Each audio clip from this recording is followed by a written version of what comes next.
Business athletes, what is going on, guys? And back at you with another episode. Episode 18. Episode 18. This is a juicy one. Fertility isn't luck. How to build a superhuman reproductive system.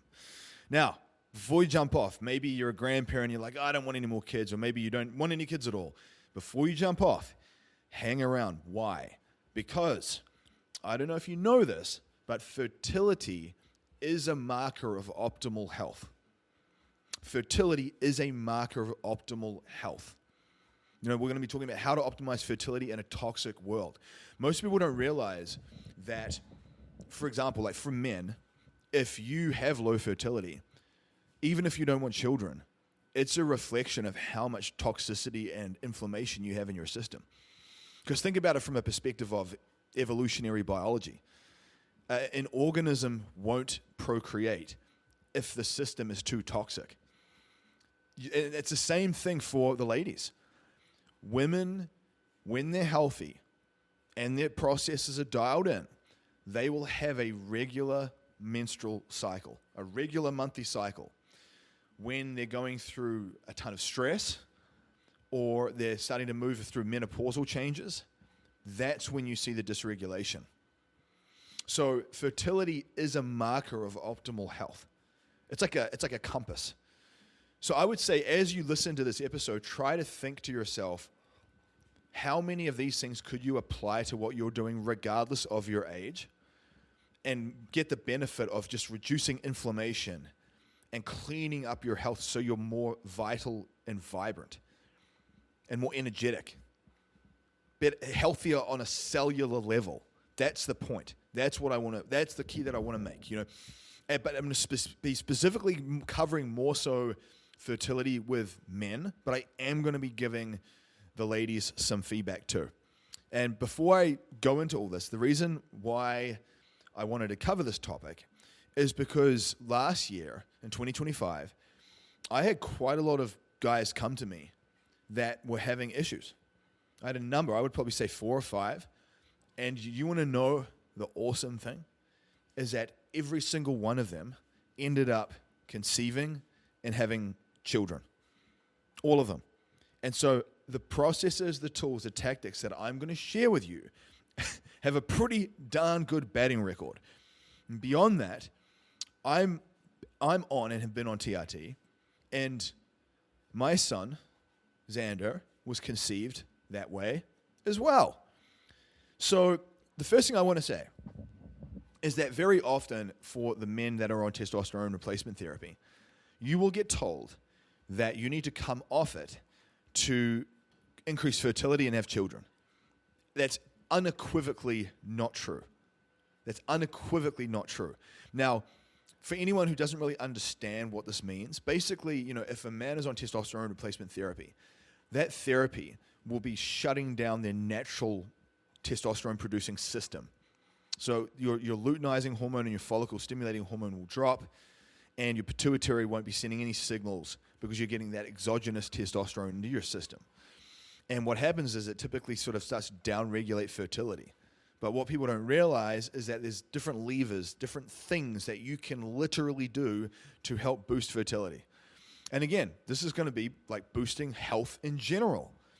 And it's the same for the ladies. So I think this is a really interesting podcast episode because fertility is becoming a really big problem. And part of the reason is because there is so much environmental toxicity that we experience on a day-to-day basis. So I'm going to be talking about dietary processes. I'm going to be talking about different types of supplementation and herbal compounds. I'm going to be talking about different types of peptides and different types of sort of medications that you can leverage. And I'm going to be talking about environmental exposures. So things that you can absorb through your skin, things in your environment that will be having an effect on your endocrine system. And again, think about it. These are going to be the types of things that would be good for you to clean them up regardless. So just know that I am going to be relating it to men mostly, but the ladies will get some feedback in there as well. Now, like I mentioned first, the big myth, the big misconception is that TRT equals permanent infertility. Now, it can happen in some individuals. So what a lot of primary care physicians will typically do is they will make you come off testosterone while you're trying to have children. And the downside to that is the crash is usually pretty awful. All of a sudden, your body is getting a suitable amount of testosterone to maintain function, and then you just remove that completely. And that crash, if your mood will typically tank, even your libido can go down. The irony. And so I don't think it's necessary to do that. But you'd be amazed at the amount of people that think that they have to. It's like a very, very common myth. And a lot of people put themselves through a lot of hardship unnecessarily. Just think about it. If you are a business athlete or a business owner, a high performer, a professional, you need to be sharp as hell. You know, that's why I encourage all of you guys to get your blood work run and get your hormone levels checked. Because obviously there's different ways that you can combat this stuff. You know, you don't have to go straight to testosterone replacement therapy. There's a lot of different ways you can do it. But if that stuff's not optimal in you, it'll be like wading through molasses. You know, a lot of people, when their motivation's low and their energy's low and they're getting tired often and they just feel kind of off their game, a big part of that is hormonal dysregulation. I mean, for the ladies, you know, as you go through changes, like whether it be postpartum, like in the case of my wife, Lauren, you know, still breastfeeding postpartum with our son, who's 7 months old right now, or depending on your age, if you're coming into your 40s and you're going through those menopausal changes, that will have an effect on how you feel. It has an effect on your psychology, your mood, anxiety. It has an effect on your sleep. It will even affect your body composition. Now, I just want to quickly say that you don't need to use TRT or HRT, but what it means that if you decide not to, you better be prepared to cross your T's and dot your I's when it comes to your diet and your lifestyle, because you will need to be very, very diligent with those things to get the maximal biological response from it. And so I would just tell you, if you're not prepared to be very, very strict and very dialed in with your diet and you're sort of over-the-counter supplementation, then you've got to be real about the type of result that you might see. Equally, if you weave in some smart, strategic hormone replacement therapy and you couple that with your best approach to your diet, maybe it's 80 out of 100, that in and of itself is a powerful setup. So you will see positive changes from that. Now, I think that a lot of people don't realize how many variables can affect fertility. And like I said, it's a real marker of overall health. If a guy is in his 20s, 30s, 40s, 50s and is very infertile, that tells you that there's a lot of stress in the system. And that's absolutely something that you want to address regardless of whether you plan to have children or not. So for the guys listening who are maybe in their 50s and 60s and got adult kids or whatever, this is still going to relate to you because this is a marker of overall inflammation and cellular health in the body. So do not ignore that. So when it comes to like hormonal signaling, fertility requires what's called luteinizing hormone and follicle stimulating hormone. So LH and FSH. So they're produced out of the pituitary. And what they think of them as like upstream precursors to help produce testosterone. So your body's an interesting system where you have some master hormones at the top end of that pyramid, and they basically metabolize down into other types of things. For example, some of the common markers or common systems in the body that will help improve testosterone values is DHEA, vitamin D, luteinizing hormone and follicle stimulating hormone, sex hormone binding globulin. So these are important ones to know. Now, with the ladies, you're going to be looking at things like estrogen, progesterone, and testosterone, alongside a few others. But it's important to know what to look at first. The reason I say this is because then you can start solving problems the right way. Like, for example, if you know that you're a guy and you want to increase testosterone values in fertility and you don't know what your vitamin D level is, what if your vitamin D is in the gutter and it's trash? Then you don't know if you should be supplementing with that or not. Equally, maybe your vitamin D is good, but your DHEA is low. And so you need to either add some foods and some compounds in that help with DHEA production or use a little bit of supplementation. But if you don't have that number, you don't know.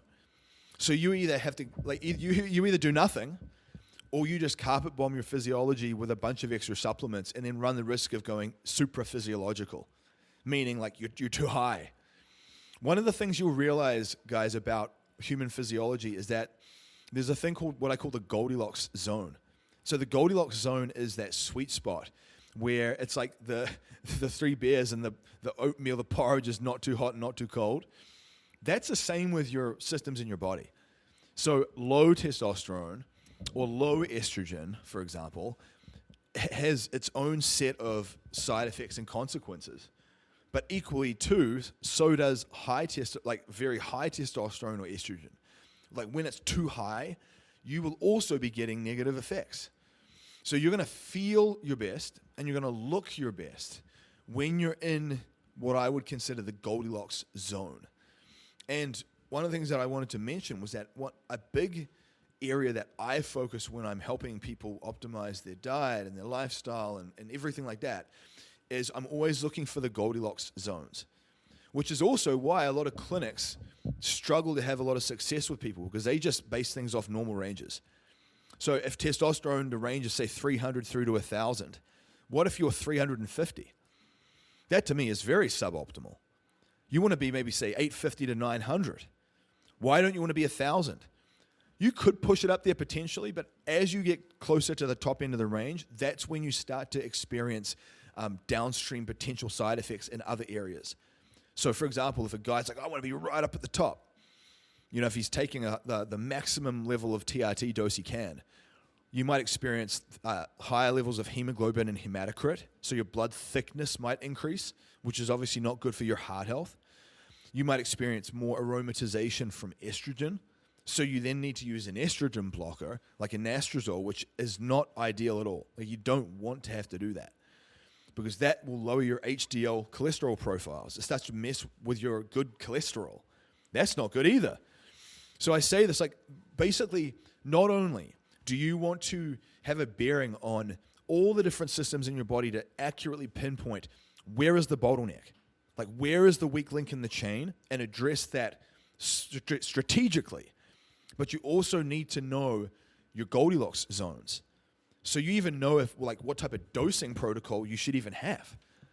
And so that those two variables, you start to refine those two variables, and that is when the magic absolutely happens. But the first thing for the guys is we must make sure that we really stimulate luteinizing hormone and follicle stimulating hormone first, because those two systems are like essentially proxies for fertility. Now, the first thing, and this is in no particular order, I'm going to talk about different vitamins and minerals as well. So just know that this is in no particular order. But the first point of action is what's called HCG, or human chorionic gonadotropin. Now, some of you guys might be familiar with HCG and some of you won't, but basically a lot of testosterone protocols will supplement with HCG alongside the testosterone because it's a luteinizing hormone mimetic. Basically what it does is it helps signal to the body, hey, let's turn on the pituitary to upregulate that luteinizing hormone production. Now, what it does is it essentially keeps the testes active and producing intratesticular testosterone. And that is how you start to get that sperm count, that fertility level up. So I would definitely say that that's a first point of action. Now, dosing varies. I don't want to give too much dosing advice here because it just depends on the person. It depends on their binding affinity. Some people, they have a higher receptor sensitivity to things, so they don't need as much of a compound. Other people are a bit more resistant. But generally speaking, between 500 and 1,000 IUs, international units of HCG 2 times a week. But that's more of like a base case. You may actually have to push it up higher than that, depending on just your physiology. Now, that addresses luteinizing hormone. We also need to address follicle-stimulating hormone. This, by the way, is a marker that's very important in women. So often in women, if you see your follicle-stimulating hormone skyrocket, it means that you're probably starting to get into some type of menopausal shift. So usually what I tell people is, hey, if you feel like something's happening with your hormones, but you can't really tell, I would say, what's happening with your follicle-stimulating hormone? Is it shooting up, getting really high? Because if it is, that's usually an indicator that something's not right in the system. So I just wanted to mention that as a side note. Now, for the guys, we want to use, just like HCG, there is another medication called HMG. Now, what that does is that helps basically produce FSH, or follicle-stimulating hormone. It stimulates the Sertoli cells, and that is what helps form mature sperm. Now, a lot of people, they'll just use HCG. They won't combine HCG with HMG. And think of it a bit like it's a magnifier. You can, I have seen people conceive and have children just using HCG. But my mentality is, why not maximize both systems to create the most potent synergistic effect that you can? So between HMG for FSH and HCG for LH, those two things are absolutely foundational principles. Now, I'm saying all of this if you are on TRT. If you're not on TRT, a lot of the dietary suggestions and the environmental suggestions and a lot of the mineral suggestions are going to be very useful for you. So for now, this more so relates to people that are on testosterone replacement therapy. What you may find is, let's say you weren't on that, but you get your levels tested and your LH and FSH are kind of low. I've seen that in people. Their pituitary is just worn out. You may find that you still need some HCG to really kickstart that system. So those address those pituitary upstream systems to testosterone. That's the first thing. One other approach that you can play with, this top-down support, is called enclomiphene citrate. Some of you might be familiar with this, and some of you won't be. But enclomiphene citrate, basically what it does, it stimulates the hypothalamus to release GnRH. And that's sort of like a growth hormone releasing system. Basically what it does, it essentially like wakes up the brain, talks to the pituitary, and tells the pituitary to turn on gonadal signaling. Hey, turn the lights back on. But what the main thing is that enclomiphene citrate will help increase endogenous LH and FSH. So think of your HCG and HMG shots that you take. By the way, they're a subcutaneous injection with a little insulin needle. Think of those as what's called exogenous support, so that they're coming in from outside of the system. Whereas enclomiphene is endogenous support. So what it does is it sort of helps create an elevation from the inside out. Now, you might say, well, do I do one or do I do the other?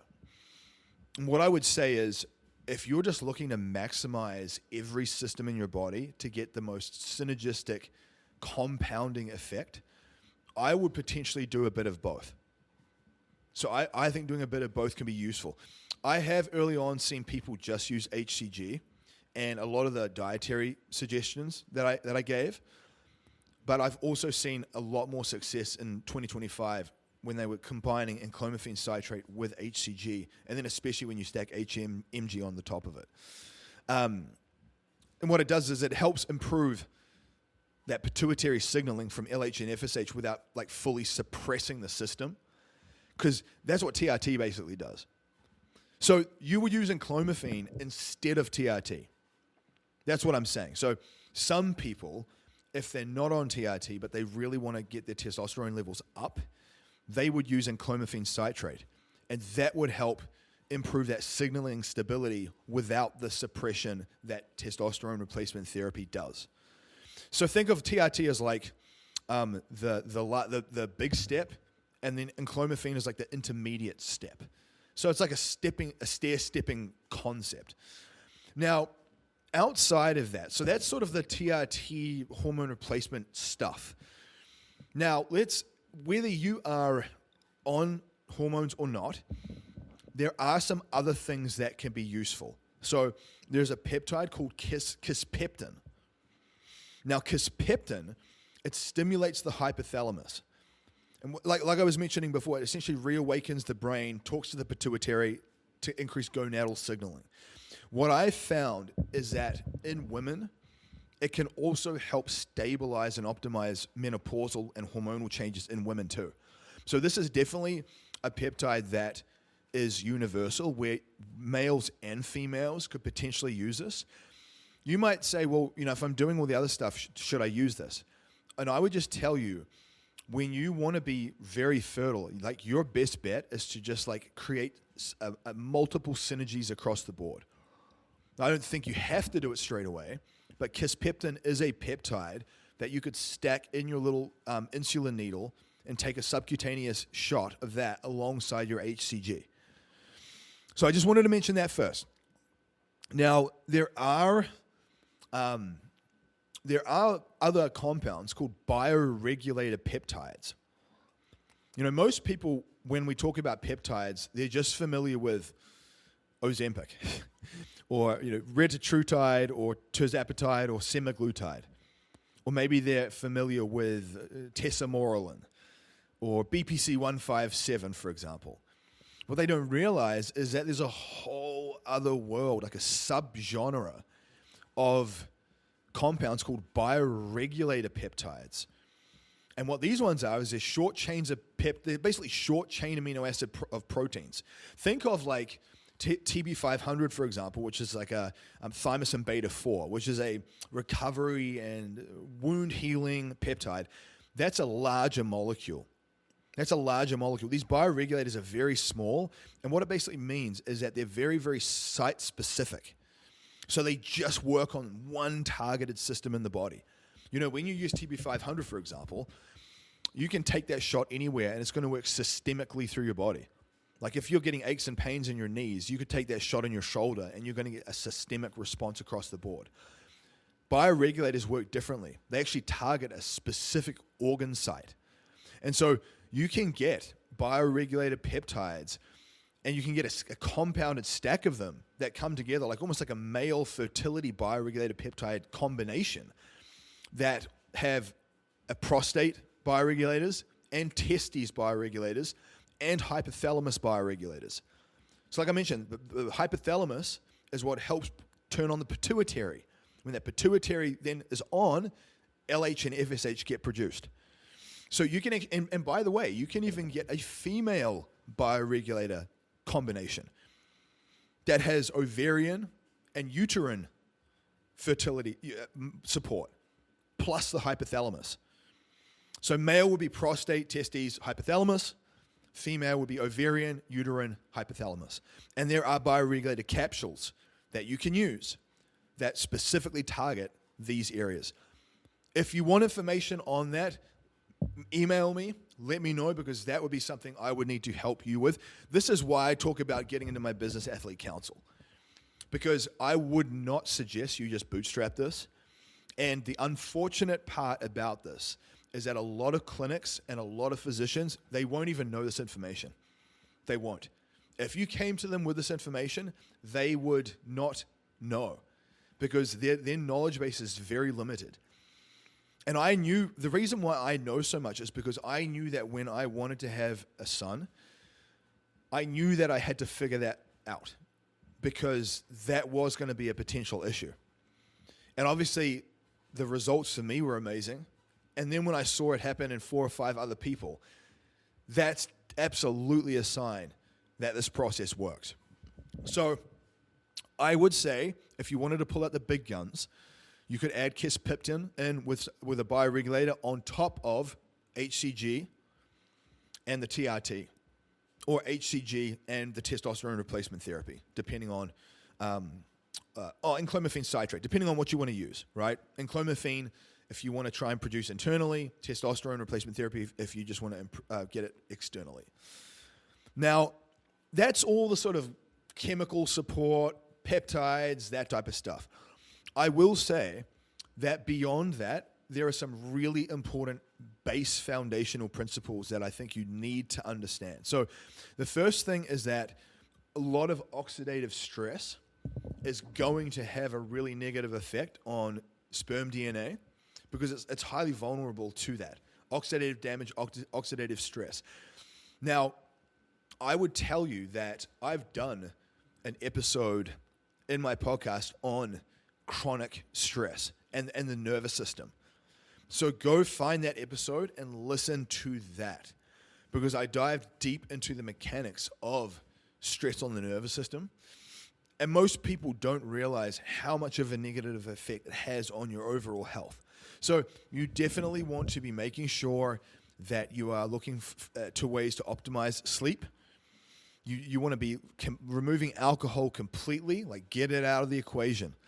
You want to make sure that your diet is clean, a whole food diet, foods with one ingredient. Don't have a bunch of processed garbage in there. And I'm going to be talking about what some of that dietary stuff will look like when we cover some of the fertility nutrient approaches.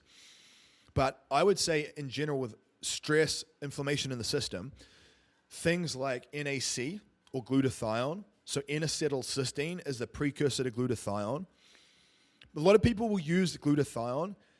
It's more expensive. So I often suggest people to use NAC because it's like the upstream precursor. Think of like DHEA and how it's an upstream precursor to testosterone. NAC is the upstream precursor to glutathione. Glutathione is a master antioxidant. So I'm very, very diligent with the amount of antioxidants and amount of like anti-inflammatory foods and tools that I have in my dietary protocol. I mean, for example, every day I'll do a serving of pomegranate seed powder. I'll do a serving of wild blueberry powder. I'll do a serving of microgreen powder, and I mix all that in a shaker. I do other things too. You know, goji berries, for example, high in vitamin C. Vitamin C helps with oxidative stress. So I'm focusing on a lot of compounds that have a very good antioxidant profile. Because when you train, when you are just living, you're just going through life, that in and of itself is a form of oxidative stress. And so if you are running high on stimulants and you're sleeping like crap and you're eating very loose and you're sitting on your butt all day and you're either not training or you're overtraining, that stuff is going to have a lot of oxidative stress response in your body. And you'll know, like typically you know when you're running really stressed because your resting heart rate might be higher, your digestion's usually not great, your sleep's usually probably impaired as well. Depending on how chronic and long-term it's been, you start to see hair loss. You might notice that you have dark circles around under your eyes. You might notice that you have a bit of water retention, puffiness of your hands and your feet and your face. So I say this because it's really important that we get that down. So things like wild blueberry powder, pomegranates and pomegranate seed powder, things like goji berries. I would be adding in just go to ChatGPT and give me the top 10 foods that are highest in antioxidant content, right? That's going to be a nice way to get it down. A good example of context is that people will say, well, is sauna good? Is cold plunge good? And I would tell you that this is where context matters. So sauna for the average person is good. But for someone who is trying to be fertile, it's probably something you want to pull back on to start with. Because sperm are very susceptible to heat damage and just temperature variation.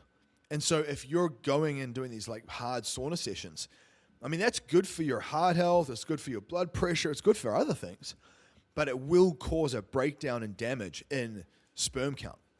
So again, context is important. So I just wanted to mention that. But I would say in general, things like glutathione, things like NAC, those blueberries, blackberries, raspberries, wild blueberry powder, like I mentioned. Even another one that I like that helps with immune system optimization, because in general, immune system helps process oxidative stress, is Himalayan tartary buckwheat powder. So Himalayan tartary buckwheat powder is very good at bolstering the immune system response. When your body's recovering from stress and life and just living, that can help process out a lot of those free radicals. Think of it like WD-40 for your rusty cogs. You know, you've got your rusty cogs, they're trying to turn, they're not very efficient. You get some WD-40 in there, you throw a bit of grease in there as well, and those cogs, that little machine, works like magic. It works like it should have from the beginning.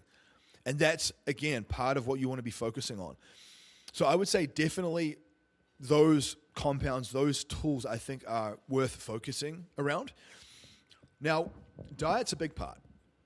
So I would say in general rule of thumb is about 90+% of your diet, you want to have foods with one ingredient. Combinations of foods with one ingredient. Brown rice is just brown rice. Blueberries are just blueberries. Goji berries are just goji berries. Because what you'll find is that that's when you basically inadvertently consume a diet that's very low in inflammation. If you're adding in a bunch of processed foods that are in a package, typically if it's got a package and it's got a label on it with a big ingredient breakdown and it has shelf life, that typically means that it's going to be something you want to minimize. Something you want to minimize. So I would say in general, foods with one ingredient. Eat the rainbow. You know, I talk about this with my macro bowl formula episode. I talk about it in detail around where's your green, where's your red, where's your orange. Different colors are representative of different micronutrients. Micronutrients like zinc, like selenium, like omega-3s, like magnesium. Like those, I would say zinc, boron, selenium, magnesium, omega-3s, vitamin D, adequate enough protein, about 1 gram per pound of target body weight. If you were to focus on those things as a base, stacking in the rainbow concept, stacking in a range of dark berries post-workout for that glycogen replenishment, that in and of itself is going to provide a very, very good base for you, not only to be fertile, but this would be like optimal health.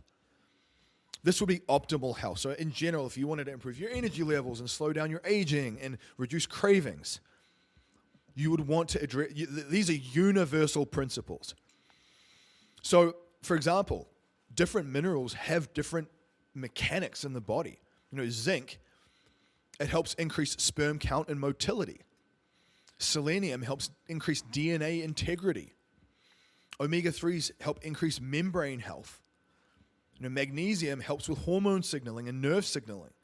So that's why each piece of this puzzle plays a role. So what I would be doing for you is I'd be going and tracking your food for a couple of days in Chronometer or MyFitnessPal and have a look. What minerals and vitamins are you missing? What minerals and vitamins are low? And then start actively plugging those holes. Or alternatively, you can do that first, and then you take it to Grok or ChatGPT, and then you plug in and you say, give me the top 10 foods highest in zinc.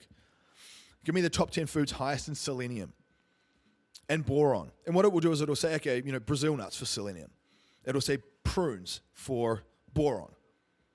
And what you can then do is you can start to backfill your diet with those things. So I might push in a few prunes post-workout because it's got a little bit of fruit sugar in it. Good for that carbohydrate replacement. Oh, I might get the selenium in a form of a couple of raw Brazil nuts each day or a little bit of nutso nut butter. So I say this because you want to make sure that you really lay down a solid base of nutrition. I would say above everything. I never want people to think, oh, I'm just going to do the HCG and the HMG and just all the things and then just eat randomly and drink and hope that that works. That's not how you want to approach this. You want to approach all of this with your diet as like the base of the pyramid, and especially the vitamins and minerals. So I typically do a good quality multivitamin, like Thorn Elite AM PM, which has like a good range of different vitamins and minerals in it. I'll do a double dose of omega-3s. I do an extra serving of Mag-Enhanced Magnesium, which is a magnesium L3 combination. And aim to get as much of your protein intake in from whole foods as possible. Sure, like the odd protein bar and protein powders, they're not bad. But I typically say try and get as much of it as you can from whole foods. Because all of these things are going to come together and basically provide the chemical substrate for all those peptides, for all those medications that you're then putting into your system. It's a bit like you want to start a fire, but you need the wood, you need the tinder, you need the logs, you need the little bits of straw. And you put that in, and then you get the lighter, and that's the fuel. This stuff, the nutrients, is the fuel. And the compounds at the start is like the lighter. So you got to think in terms of that level of mechanics. Now, I would say this is true for the ladies too. I find for the ladies, the dietary stuff is massive. Check out things like seed cycling. So seed cycling is a concept that basically is around the premise of certain nutrients will drive certain hormonal functions. So whether it be like pumpkin seeds, different types of seeds on a 4-week rotation. And each seed has a different chemical property that helps with a different hormonal property, whether it be increasing progesterone or helping produce estrogen. So seed cycling is a good thing to try. I found that it's kind of hit and miss in terms of results, but what I will say is it's not going to be bad for your health at all. If anything, it's only going to be good for your health in general. So it's one of those things where you literally have, like, the upside is all good. You have nothing to lose and a lot to gain. But I would definitely say that for women, making sure that you get enough omega-3s in your diet, making sure you're getting enough protein, making sure that you're hitting all your different vitamin and mineral requirements on a day-to-day basis. And I would even say beyond that, you've got to make sure that you get enough total calories in.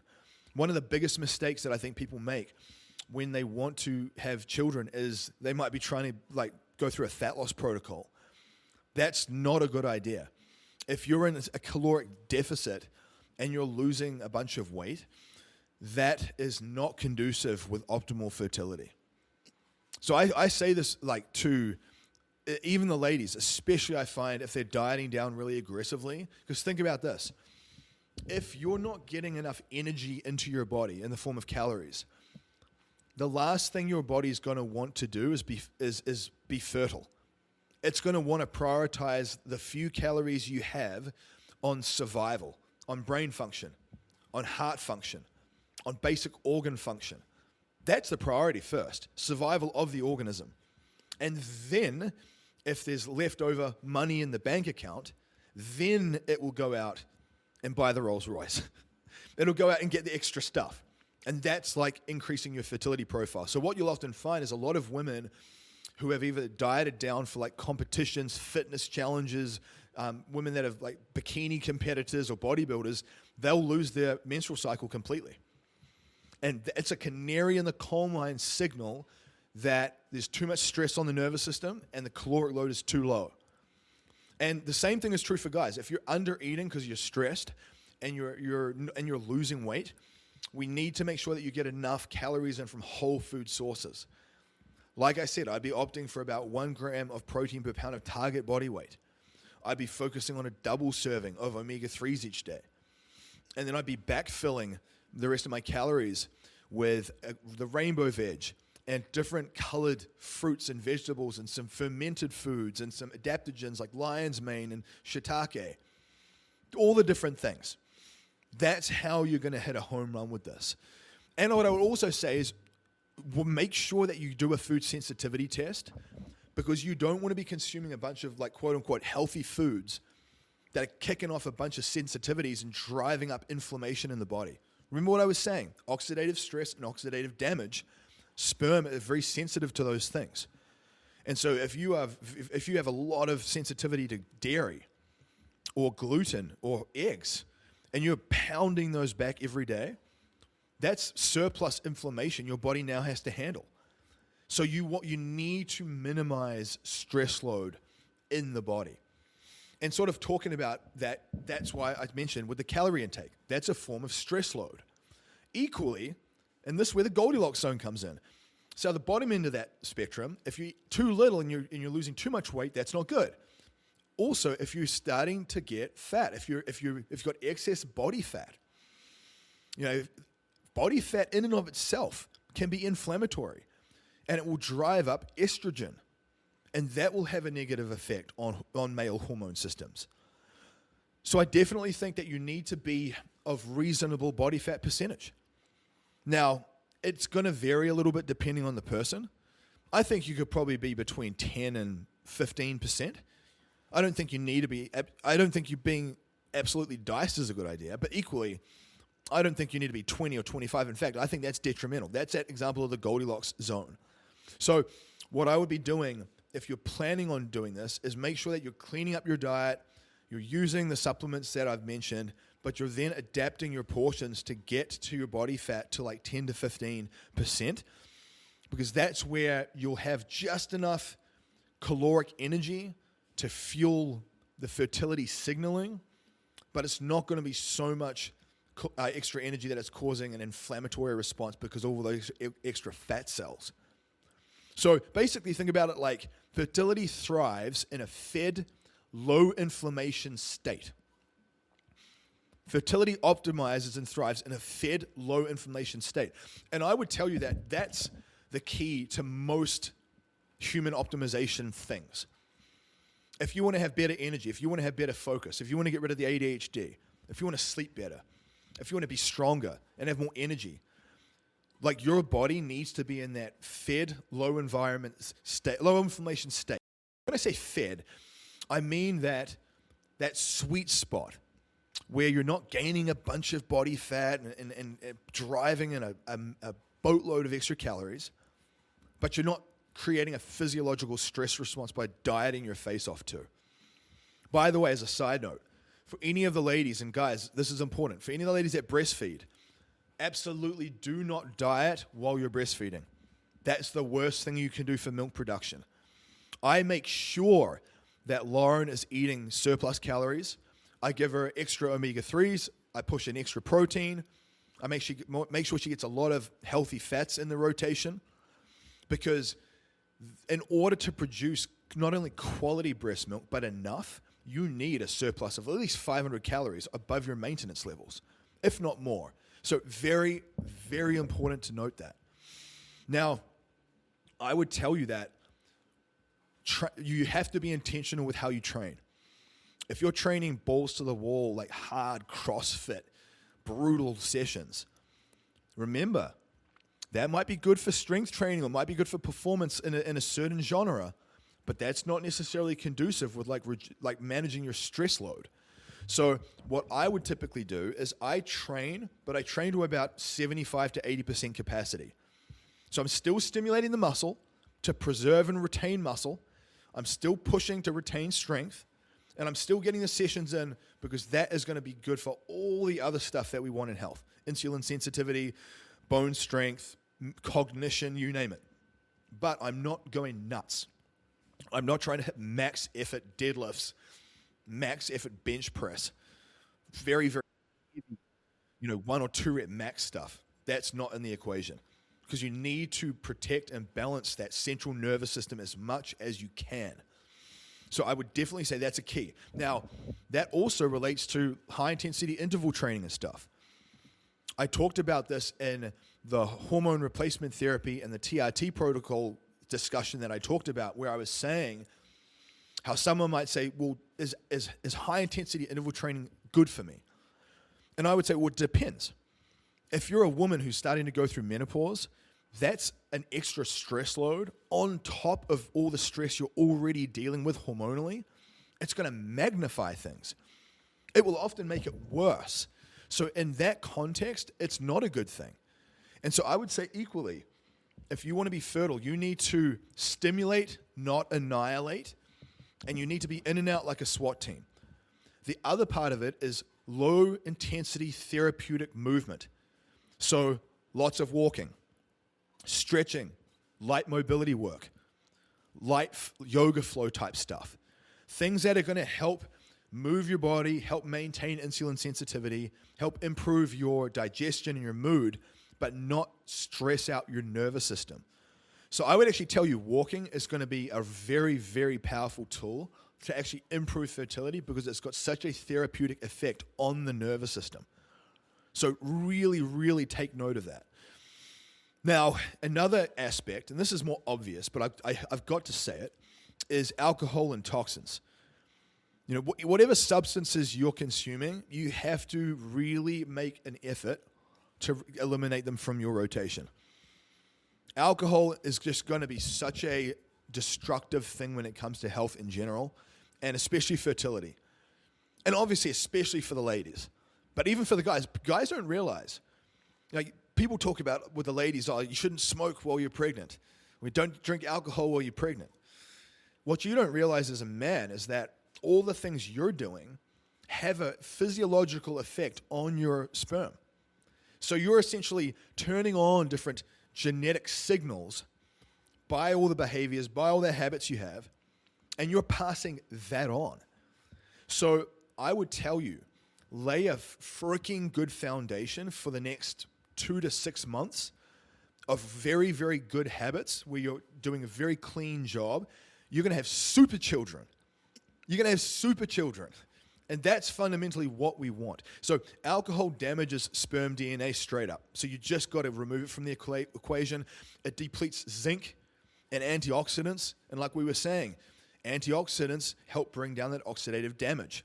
So it's going to decrease your sperm count too. So it really is fundamentally important. Now, sleep and stress. I've done an episode on both.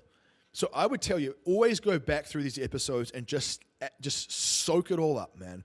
Soak it all up.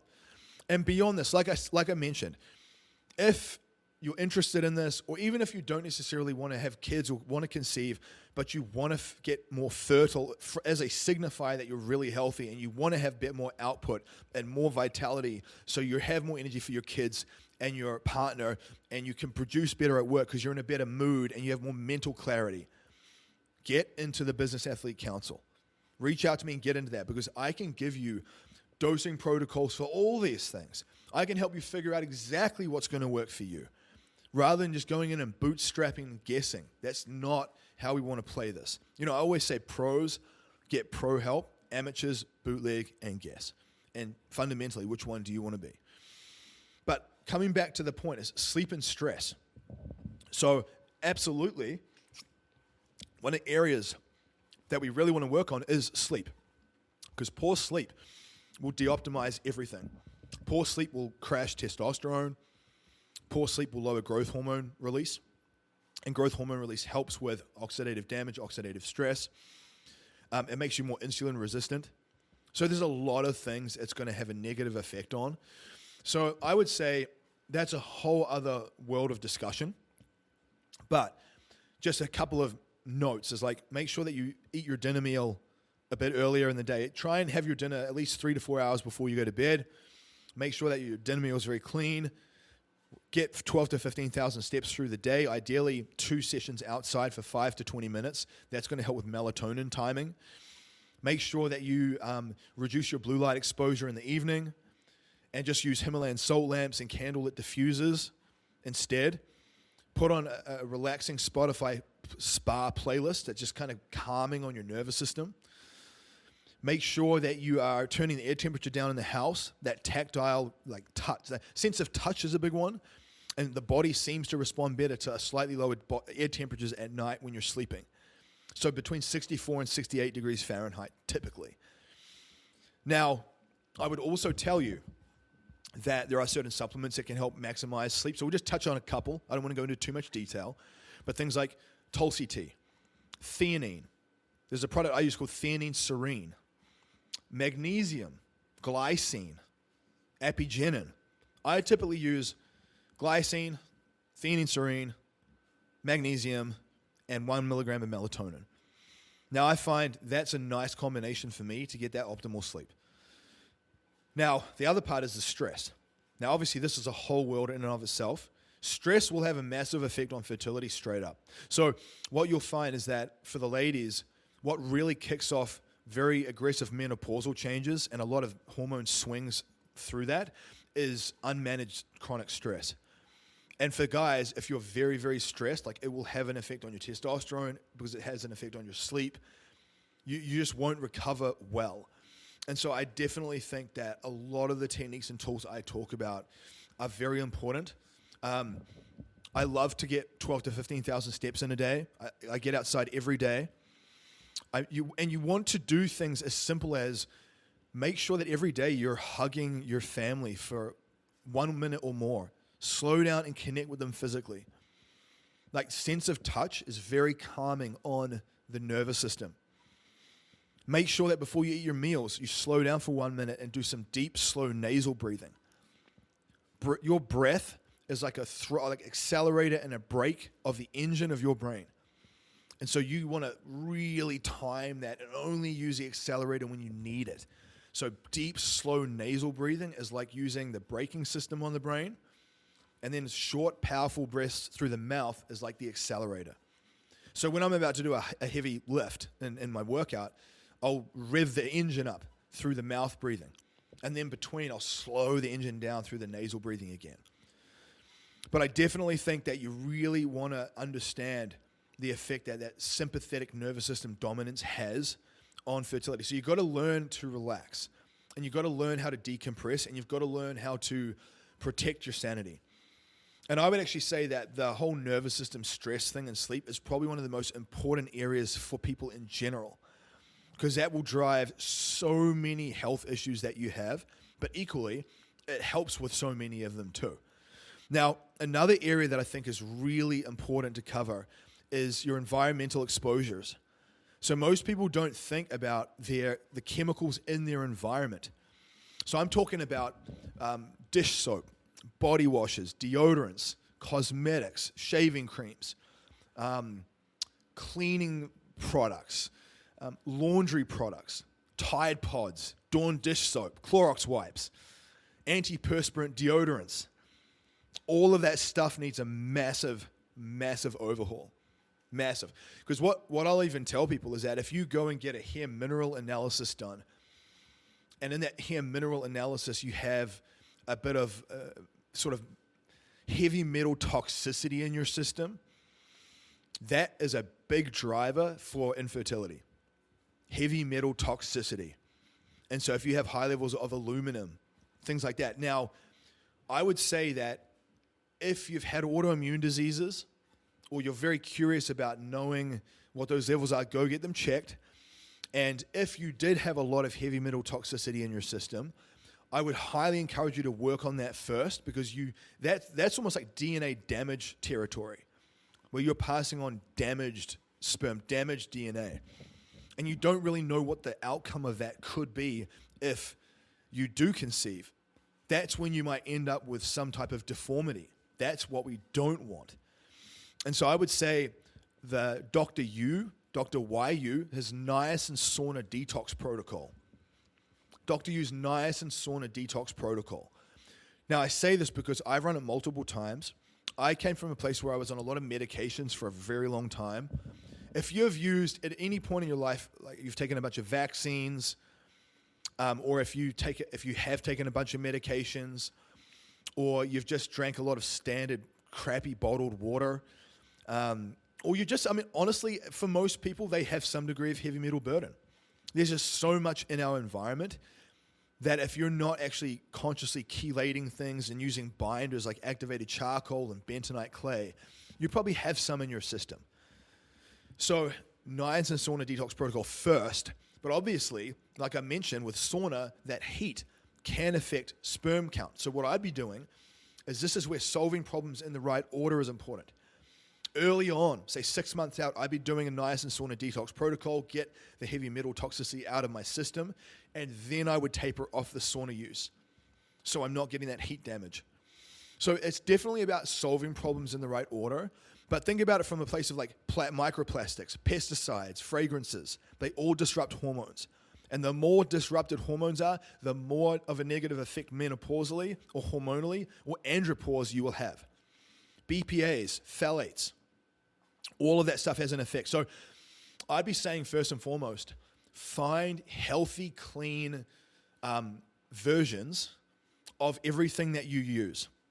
Healthy deodorants, healthy body washes, healthy laundry soaps, all of it. Replace and overhaul it all. Key. I'd be making sure that you are being conscious of your microplastic intake. Don't chew a bunch of conventional gum. Gum is loaded with microplastics. We use a brand called Refresh. If you go to Amazon and search Refresh gum, we use that. It's much, much cleaner and it's tested for microplastics. All of these things creep up on you. And it's like an accumulative effect. It's not any one thing that's doing it. It's a combination of all of these things. Pesticides and herbicides. So this is where either trying to do organic, but as much as you can, wash your fruits and vegetables. Check out the list called the Dirty Dozen.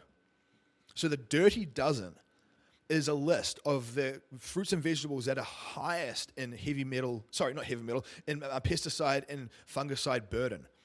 And those are the ones that you either want to get organic as much as possible and or wash them with a veggie wash as much as you can, or even potentially leave some of those out of the rotation and find another alternative if needed. Because you will know if you've had a lot of pesticides and herbicides and fungicides in your gut, it breaks down your gut lining. A lot of people with digestive issues, that's partly why. So those chemicals will break down your gut lining, and that's what essentially causes leaky gut, bloating, gas, discomfort. So sometimes you have to go through a gut rehab protocol as well. So maybe you go through a gut rehab protocol, and in conjunction you do the niacin sauna detox, and that's like your base layer. You're just setting up the system to win, and then you can move into the next steps. Again, that's why definitely getting some help with this is probably a good idea. I've had people come to me with their blood work, and I'll literally give them protocols and run these things, and they come back later and they had success. So that's how effective this really is.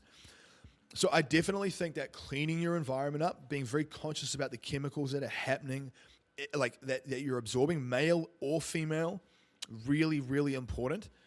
Being conscious about the quality of your diet, foods with one ingredient, lots of diversity, yet at the same time paying attention to food sensitivities, potentially addressing any heavy metal burden through a hair mineral analysis, knowing your comprehensive blood work so you know where to focus, right? You know, did you get your DHEA levels checked? Did you get your vitamin D levels checked? Did you get all sex hormone binding globulin checked? Like all these other markers that can give you, it can pinpoint where the weak link in the chain is. And that allows you to get very surgically precise with your protocols and your approach. Now, I would tell you, like, those, if you did as much of this as I said, that will absolutely enhance your fertility values. Absolutely. And I would actually say that even for the ladies, even though I'm talking from a place of male fertility because of what I've been through, I still paid a lot of attention to this for my wife, Lauren, because I realize it's not just one or the other, it's both of you. You both need to be optimized. But I would say that the benefit is that the dietary stuff, the environmental stuff, the heavy metal stuff, that's universal. The only thing is more specific to the men is some of the TRT and enclomiphene and LH and FSH type stuff. That's more specific to the guys. And obviously, the guys that are on TRT, that's when you need to think about the HCG and the HMG and some of the other things. Whereas if you're not on TRT, but you want to still kind of boost that fertility, enclomiphene citrate can help boost that fertility endogenously. So I say all this because for me, arguably the most beautiful gift I've ever had in my life was having children. I know it sounds cliche and I know people say it. You never really truly understand till it happens to you. I remember when my daughter Zia was born, and I just started crying uncontrollably. Like genuine tears of like absolute joy and happiness. That's never happened to me before. I've never like cried because I was so happy. It was such a euphoric feeling. Such a euphoric feeling. It changes you forever. And obviously, I want that experience for all of you. And I would tell you, share this with someone that you know wants to have children. Or if you're a grandparent, share this with, your kids if they plan on having more children. And I would even say add on and focus on as many of these principles as you can regardless. Because like I said, fertility is a hallmark of optimal health. And so you're only going to get benefit from this. And to recognize that population rates, like fertility rates, are plummeting drastically. And that's not a good thing. So, as we always talk about, the good thing about these principles that I share with you today is you can go back and they will optimize you across the board in many areas of your life. It's not just relating to having kids. This is how you play that higher level game across the board. I want you to remember that. So, go out there. Pull these levers, share this with someone that you know needs that help. Because some people might feel really powerless. They might feel broken. Something's wrong with me. And it's like, no, like your machinery's not broken. You don't have the right pieces of the puzzle in place yet. And you unlock that for someone and that could change their freaking life. So go out there today, implement these tools, recognizing that you have a duty to your family. You have a duty to your future version of yourself to show up and be the best version of you that you can be.